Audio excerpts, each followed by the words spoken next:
느헤미야 2장 1절로 10절 말씀, 우리 한 절씩 교독하고 마지막은 한 목소리로 읽겠습니다. 제가 1절 먼저 읽습니다. 아닥사스다 왕 제20년 니산월에 왕의 앞에 술이 있기로 내가 들어 왕에게 드렸는데 이전에는 내가 왕의 앞에서 수색이 없었더니 왕이 내게 이르시되 내가 병이 없거늘 어찌하여 얼굴에 수색이 있느냐? 이는 필연 내 마음에 근심이 있음이로다. 그때 내가 크게 두려워하여 왕께 대답하되 왕은 만세술을 하옵소서. 나의 열조의 묘실 있는 성읍이 이제까지 황무하고 성문이 소화되어 사오니 내가 어찌 얼굴에 수색이 없사오리까?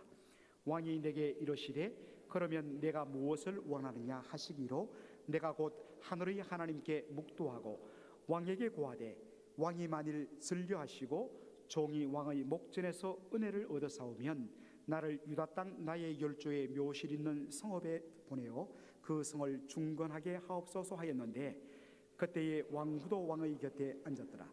왕이 내게 이르시되 내가 몇 날에 행할 길이며 어느 때에 돌아오겠느냐 하고 왕이 나를 보내기를 절려하시기로 내가 기한을 정하고 내가 또 왕에게 아뢰되 왕이 만일 절려하시거든 강서편 총독들에게 내리시는 조서를 내게 주사 저희로 나를 용납하여 유다까지 통과하게 하시고 또 왕의 삼림감독 아삽에게 조서를 내리사 저로 전에 속한 영문의 문과 성곽과 나의 거할 집을 위하여 들보 제목을 주게 하옵소서 하며 내 하나님의 선한 손이 나를 도우심으로 왕이 허락하고 군대 장관과 마병을 보내어 나와 함께하게 하시기로 내가 강서편에 있는 총독들에게 이르러 왕의 조서를 전하였더니 호론 사람 산발랏과 종되었던 암몬 사람 도비아가 이스라엘 자손을 흥왕케 하려는 사람이 왔다 함을 듣고 심히 근심하더라. 아멘. 오늘 저는 하나님의 시간이라는 제목으로 말씀을 전하기를 원합니다. 여러분들, 우리나라 말 얼굴이란 말이 있죠. 이 얼굴은 순수한 한글이라고 합니다. 이 얼굴은 얼이란 말과 꼴이란 말이 합성된 한 단어입니다. 여러분, 얼이란 건 뭐겠습니까? 우리의 마음, 우리의 혼을 말하죠. 그리고 꼴이란 것은 프레임, 형태를 말합니다. 모양을 말해요. 그러니까 얼굴이란 뭐냐? 우리의 마음, 우리의 영혼을 바깥으로 보여주는 것이 얼굴이란 것입니다.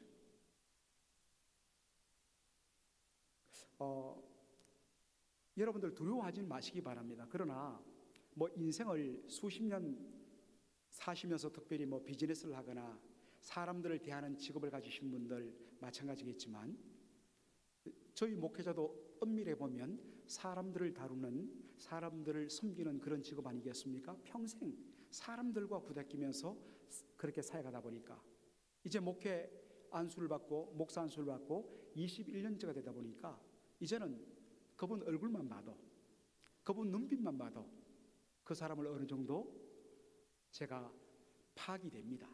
그렇다고 여러분 제가 궁예처럼 관심법을 갖은 것은 아니니까 너무 두려워 마시기 바랍니다. 그 정도는 아닌데 사람들을 대하다 보니까 그 사람 얼굴만 봐도 그분의 마음의 상태, 또 그분의 성품, 이러한 부분들이 어느 정도는 맞게 그렇게 드러나는 것을 볼 수 있습니다.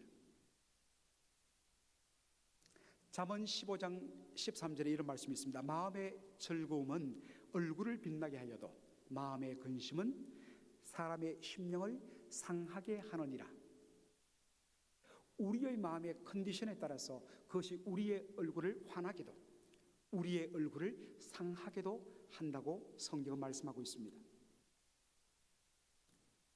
오늘 본문 말씀 보니까 아닥사스다 왕이 그 앞에 술을 가지고 나온 느헤미야의 얼굴을 봤는데 이전에는 수심이 없더니 얼굴에 수심이 가득한 것을 보게 되었습니다.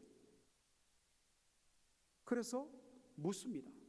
아니 느헤미야야, 이전에는 네가 얼굴에 수심이 없었는데 어떻게 오늘은 얼굴이 그렇게 수심이 가득하느냐? 그렇게 하니까 느헤미야가 어떻게 반응해요? 크게 두려워하였다 했습니다. 단순히 이게 미안하고 두렵고 부끄러워서 그러한 말을 쓰는 것이 아닙니다. 그 당시 페르시아 법에 의하면 신하에 의해서 왕의 마음을 불편하게 하는 일이 있으면 그 신하는 죽게 되어 있습니다. 왕은 그만큼 신적인 존재와 같기 때문에 왕의 마음을 조금이라도 거슬리는 것은 죽음의 죄라고 페르시아 법에 되어 있습니다. 그래서 우리나라 이 청와대도 그런 용어가 있다고 그러지 않습니까? 총을 들고 대통령을 경호하는 그 경호뿐만 아니라 대통령의 마음을, 지도자의 마음을 편안하게 하는 심기 경호도 중요하다, 뭐 그런 말이 있죠. 사실 우리 목회자들이요, 어떤 의미에서는 심기 경호의 1인자예요. 우리 성도들 혹여라도 마음이 상하거나 언짢은 일이 있을까 싶어서 그냥 늘 노심초사합니다, 여러분들. 이게 우리 목회자들의 마음이거든요.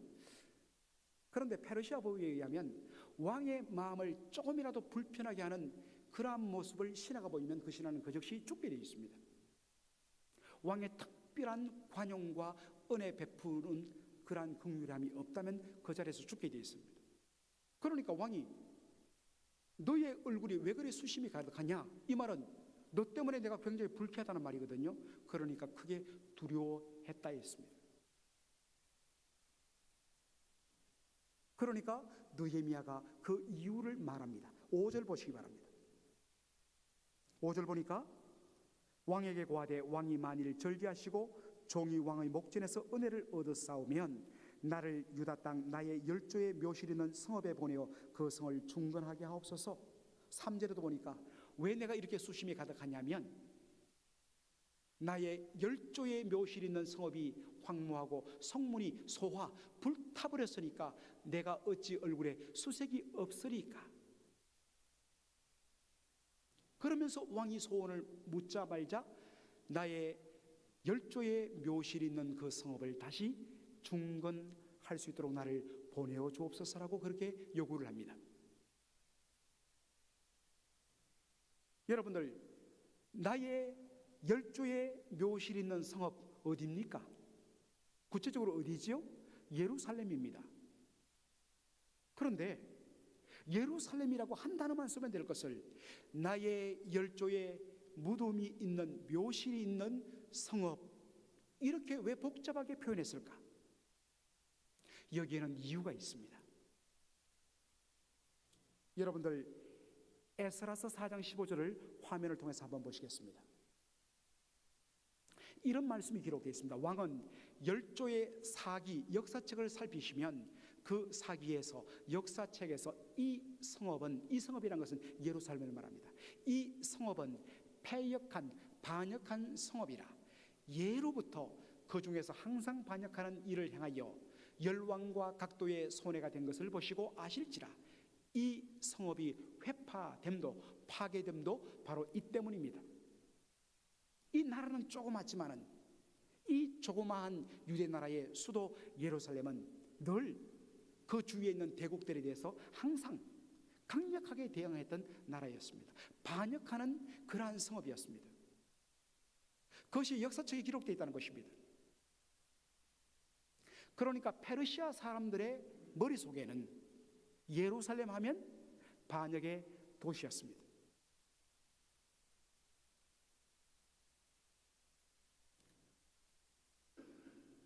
예루살렘을 반역의 도시로 생각하고 있는 왕 앞에서 불쑥 우리 조상의 고향 땅 예루살렘 이야기 꺼냈다간 그 즉시로 마음이 다치고 맙니다.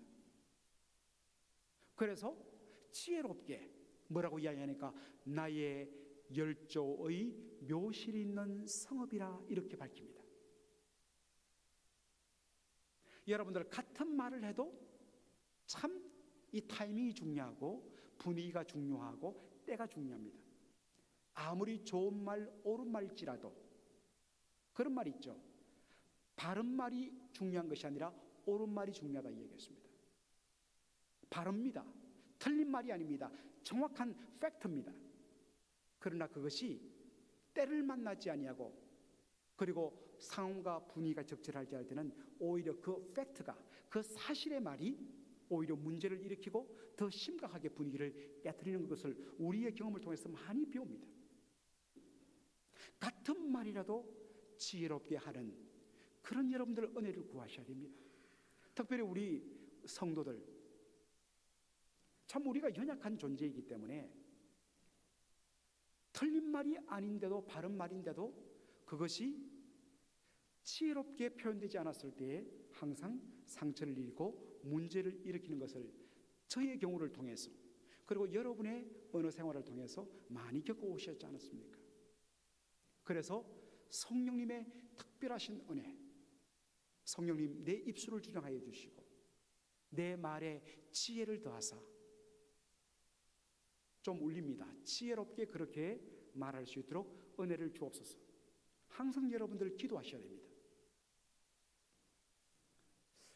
제가 옛날에 어떤 책을 보다가 참 신문을 보다가 굉장히 제가 흥미로운 유머를 하나 봤습니다. 이건 실제로 있었던 일인데 어느 군목 출신의 목사님이 쓰셨던 글을 제가 읽었습니다. 사단장, 투스타 사단장이 참모들을 모으고 회의를 마친 후에 특별 회식을 베풀었습니다. 돼지 한 마리 잡고 그리고 바베큐하고 그리고 나서는 테이블 위에 술을 쫙 펼쳐놓고 나서는 위하여 하는데 바로 옆에 군종 참모, 이 군목 목사님이 앉아 있거든요. 그러니까 이 사단장이 좀 짓궂었습니다. 여러분들 사단장은 그래도 목회자한테는 비록 계급사회지만 목사님이라고 깍끗하게 대우합니다. 아이고 여기 우리 군종 참모 목사님도 계시네요. 목사님 술 한잔 하셔야죠. 만일 그때 사탄아 물러가라, 죽으면 죽으리라 이래 뿌리면 분위기 완전 깨지고 얼마나 어색하겠습니까? 그때 이 군목님이 지혜를 발휘했습니다. 주의 종이 어찌 주를 멀리하리까. 이 심오한 이야기를 여러분 아직도 이해를 못하신단 말입니까?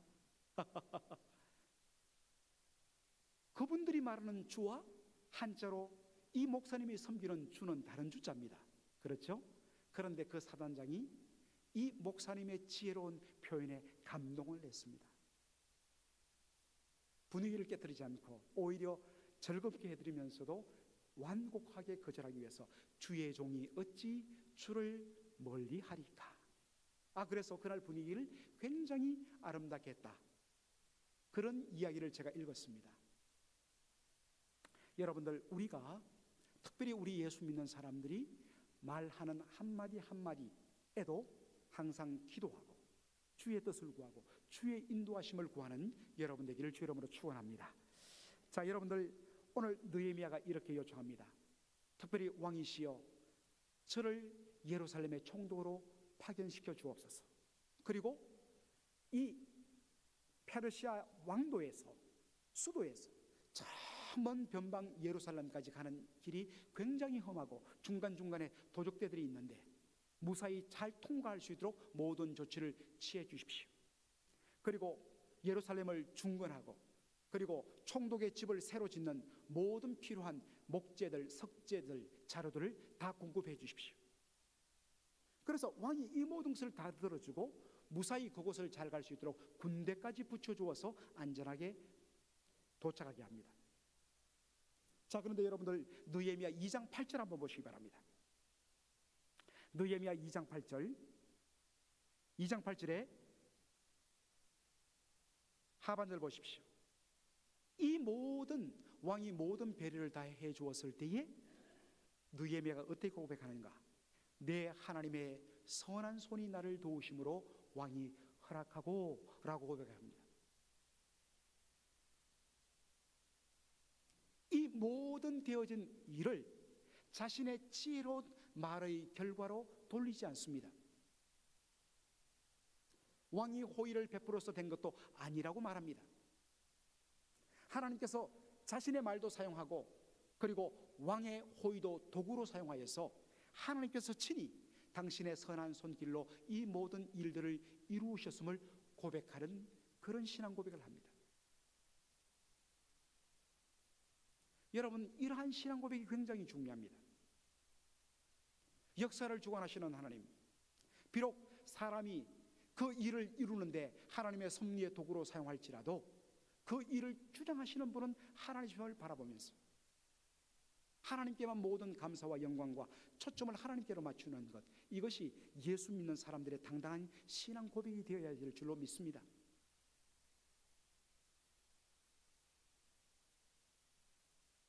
자, 그런데 오늘 제가 설교 제목을 하나님의 시간, 가스타임이라고 이야기했습니다. 하나님의 시간. 자, 여러분들, 느헤미야가 예루살렘의 그 참혹한 참상을 듣고서 기도를 시작했던 때가 언제입니까? 자, 느헤미야 1장 1절 여러분 한번 보시기 바랍니다. 느헤미야 1장 1절 이렇게 되어 있습니다. 하가랴의 아들 느헤미야의 말이라. 아닥사스다 왕 제20년 기슬로월에 내가 수산궁에 있더니 했습니다. 제가 지난 시간에 첫 번째 시간에 말했던 대로 이 아닥사스다 왕 아르타크세르크세스라는 페르시아의 대왕입니다. 이 왕이 통치했던 시기는 주전 BC 464년에서 424년 사이에 40년간 왕위에 있었습니다. 그러니까 아닥사스다 왕 제20년이란 것은 바로 BC 주전 444년을 가리킵니다. 아닥사스다 왕 제20년 기슬로월에라고 이야기하고 있습니다. 여러분들, 기슬로월이란 것은 유대 달력으로 9번째 달인데 오늘 우리의 시간으로 말하면 11월 중순부터 12월 중순 사이를 가리키는 달입니다. 자, 이때 예루살렘의 참혹한 이야기를 듣고서 하나님 앞에 기도하기 시작했습니다. 기도를 뭐라고 이야기합니까? 하나님이여, 제가 이 사람 아닥사스다 왕에게 은혜를 입어서 저로 형통하게 하옵소서. 형통이란 건 뭐라고 그랬습니까? 성공이 아니라 하나님의 뜻이 이루어지는 것입니다. 저를 예루살렘 총독으로 갈 수 있도록 주여 은혜를 베푸시고 형통하게 하옵소서. 이 기도를 시작한 것이 아닥사스다 왕 제20년 기슬로월, 유대 달력으로는 9째 달, 오늘날로 말하면 11월 중순에서 12월 중순이라고 이야기했습니다. 그런데 기도 응답이 언제 이루어집니까? 여러분들 2장 1절 보시기 바랍니다. 기도 응답이 언제 이루어져요? 아닥사스다 왕 20년 니산월에라고 되어 있습니다.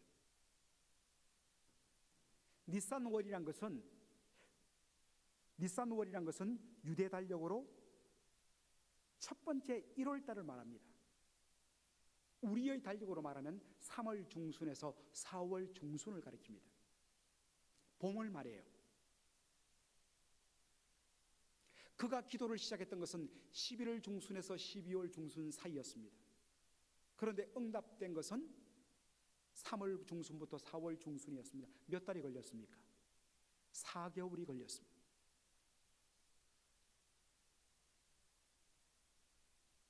오늘 이 말씀을 보면서 여러분들 중에 한 퀘션을 가지는 분들 계실 거예요. 이상하다. 똑같이 아닥사스다 왕 제20년인데 어떻게 기슬로월은 11월 중순에서 12월 중순이고, 그리고 해가 바뀌어서 니산월은 3월 중순에서 오늘로 말하면 4월 중순인데 해가 바뀌었는데, 그러면 아닥사스다 왕 제21년으로 이야기해야 되는데 왜 똑같이 아닥사스다 왕 제20년으로 이야기하는가?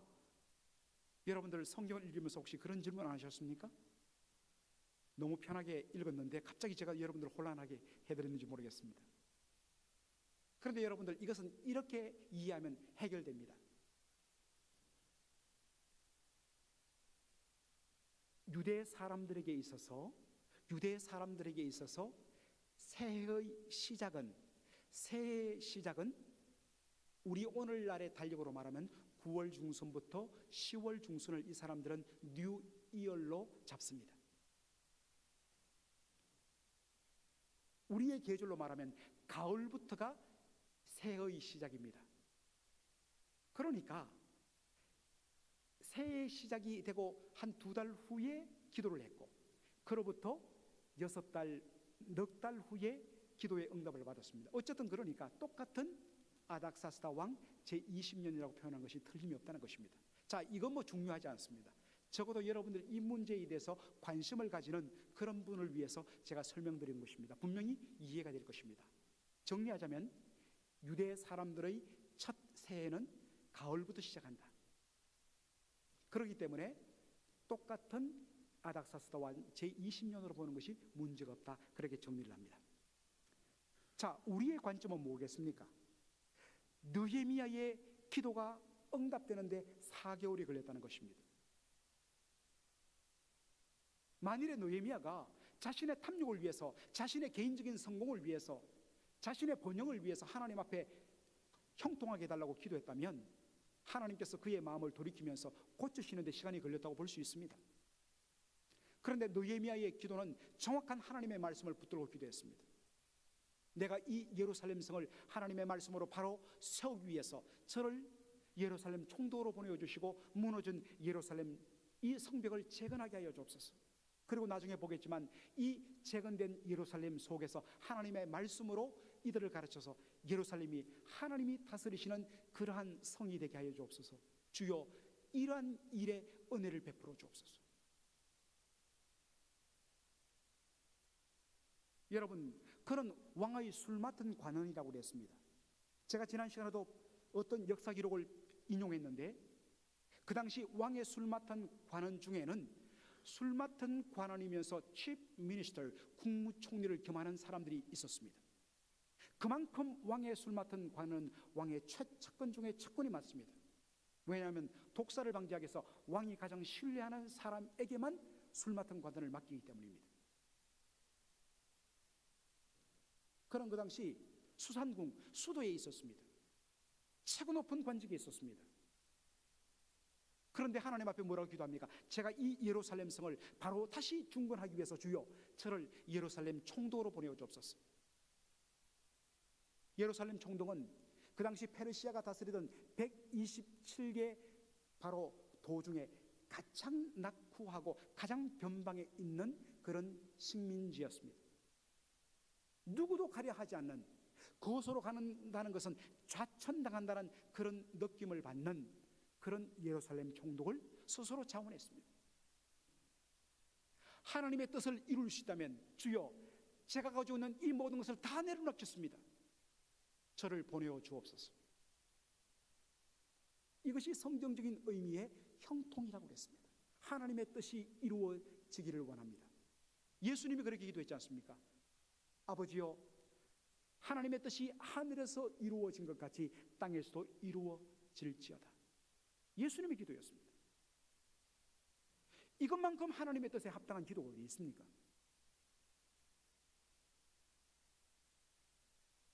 그런데 이 기도가 응답되는데 몇 개월이 걸렸다고요? 4개월이 걸렸습니다. 하나님이 당장 들어 응답해 주셔야 되는데 왜 이 하나님의 뜻대로 하나님의 영광을 위하여 부르짖는데도 4개월을 그렇게 지연시켰나이까?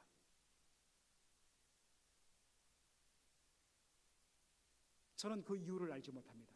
그러나 분명하게 바로 그때가 하나님께서 하나님의 뜻을 펼치시는데 가장 합당했기 때문에 하나님께서 그 귀한 기도를 지연시키시면서 그 시간을 걸리게 하셨다는 것입니다. 사랑하는 성도 여러분, 우리의 시간과 하나님의 뜻이, 하나님의 시간이 다를 수가 있습니다. 우리가 생각하는 좋은 것과 하나님께서 생각하시는 좋은 것이 다를 수가 있습니다.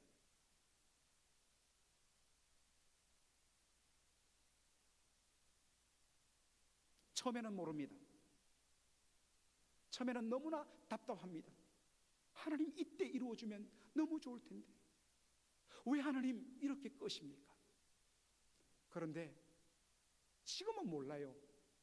그런데 모든 것이 지나고 뒤돌아봤더니 하나님께서 왜 그때 이 기도에 적극적으로 응답해 주지 아니하시고 하나님께서 이렇게 돌리시고 저렇게 돌리시면서 하나님께서 기다리게 하시는지, 비로소 그때 우리가 그 이유를 알 때가 있다는 것입니다.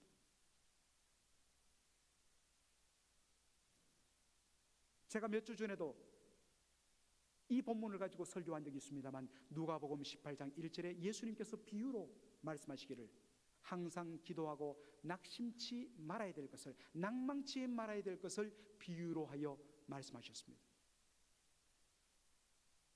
한 도시에 불의한 재판관이 있고 하나님을 두려워하지 않는 불의한 재판관이 있었는데 가난한 과부의 억울한 사연을 거듭거듭 무시합니다. 그런데 이 가난한 과부가 억울해서 날마다 찾아와서 그에게 조릅니다. 그래서 나중에 하나님을 두려워하지 않는 이 불의한 재판관이 뭐라고 이야기합니까? 내가 하나님을 두려워하지 않고 불의하지만 이 과부가 나를 이렇게 귀찮게 하니까 내가 들어주겠노라 하고 그의 억울함을 풀어줍니다. 그러면서 예수님이 뭐라고 이야기하십니까?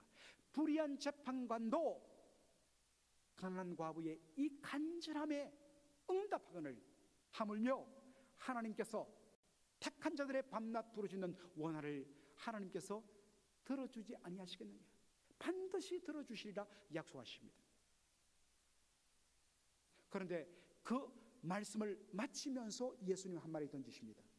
그런데 인자가 이 땅에 다시 올 때에 이 땅에서 믿음을 보겠느냐 하십니다. 우리가 이 기도 제목 예수님의 비유를 통해서 받는 교훈은 두 가지라고 했습니다. 첫째는 하나님 반드시 응답해 주신다는 사실. 그래서 포기하지 말고 기도하라는 것입니다. 동시에 이 예수님의 비유 속에는 우리가 부르짖는 정당한 기도가, 눈물의 기도가, 원한의 기도가, 억울한 기도가 당장 응답되지 않는다 할지라도 하나님의 때에 하나님이 온전히 이루실 그 날을 바라보면서 비록 나의 당대에 그것이 응답되지 않을지라도 하나님의 때에 하나님께서 역사하실 것을 바라보며 포기치지 말고 기도하라는 메시지도 담겨 있다고 했습니다. 여러분, 성도의 택한 자의 원한이 뭐라고 그랬습니까? 개인적인 억울함이 아니라 택한 자의 원한이라고 그랬습니다. 하나님의 택함 받은 백성으로서 하나님의 말씀대로, 하나님의 뜻대로, 하나님의 다스림을 받아서 하나님의 뜻대로 이 악하고 더러운 세상에서 하나님의 공의를 따라 하나님의 빛을 따라서 믿음으로 살아갈 때에 불의한 자들이 믿음으로 바르게 의롭게 살아가는 하나님의 백성들을 억누르고 핍박하여서 그들의 눈물을 흐르게 하면서 그것으로 인해서 생기는 원한이라고 이야기했습니다. 개인적인 차원이 아니라 하나님 백성의 원한이라고 했습니다. 당연히 하나님께서 들어주셔야 되는데 불의한 자들은 잘 되고 하나님의 백성들은 의롭고 거룩하게 살면 살수록 계속적으로 눈물과 고통과 한숨이 있을 뿐입니다. 아무리 부르짖어도 주님께서 응답치 않는 것 같습니다. 어느 순간이 지나면서 믿음의 거룩한 싸움을 포기해버리고 믿지 않는 자들과 전혀 구별 없이 그렇게 살아가는 모습 가운데 주님 재림하셔서 내가 인자가 이 땅에 올 때에 이 가운데 믿음을 보겠느냐 하시는 것입니다. 사랑하는 성도 여러분, 하나님께서 때로는 우리의 생애 속에 이루어지지 주지 않는 그런 부분도 있을 것입니다.